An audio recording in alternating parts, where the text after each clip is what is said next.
ఏమ్రో ఏమో లెస్స మాట్లాడుతున్నావు. మా ఊరికొచ్చి మాకే దమ్కిలిస్తున్నావులే. పొలిమేర దాటు బిడ్డ, ఎట్లా పోతావో చూస్తా. నీ అవ్వ మా ఇంట్లోకి వచ్చి మాకే శుద్ధులు చెప్తున్నావేమ్రా? చల్ బయటికి నడువు. నీ కథ మంచిగానే ఉంది. ఈ సంటకు రమ్మంటే ఇల్లంతా నాదే అన్నట్టు చేయబడుతుంది. గిట్లా అంటుంటారబ్బా. మనం ఇంకోళ్ళు తావుకుపోయి పెత్తనం చేస్తే ఊకోరు కదా, మరి గిరిగిన గంతే. అగో పులంటే ఇగోతో కానీ మహబూబ్ నగర్ వాళ్ళకు మస్తు బుగులు పట్టుకుంది.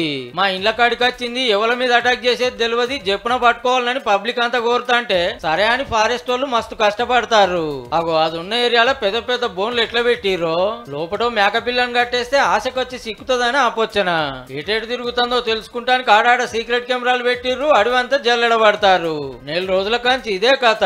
మరి అడవిలో ఉండాల్సిన చిరుతపులు ఇండ్ల నడువు ఇట్లకి ఎట్లొచ్చిందని ఫారెస్ట్ పెద్ద ఆఫీసర్ సార్ని అడిగితే అది ఫారెస్ట్ లోనే ఉన్నట్టు, మనకు అది ఏమి జనావాసాలకు వచ్చినట్టు ఏం కాదు. సో మనమే ఆ చుట్టుపక్కల మనం ఇండ్లు కట్టుకున్నాం, అది ఒకప్పుడు ఫారెస్టే గదన్నట్టు. ఇంత ఇంత పొతం పెట్టుకుంటూ అడవిలకు గుసాయించి ఇండ్లు కట్టుకుర్రు మంచిగా.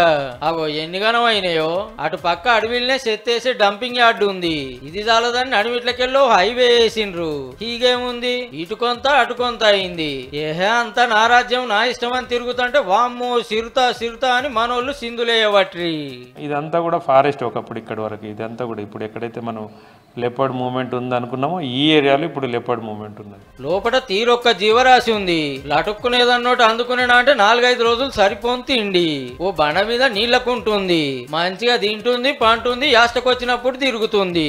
కానీ దాని జాగలకు మనం పోయి పూలు ఉంది అంటే ఎట్లనే అన్నలు. అడవిలో పులులు ఉండకుంటే మనుషులు ఉంటారే గమ్మతి కాకుంటే.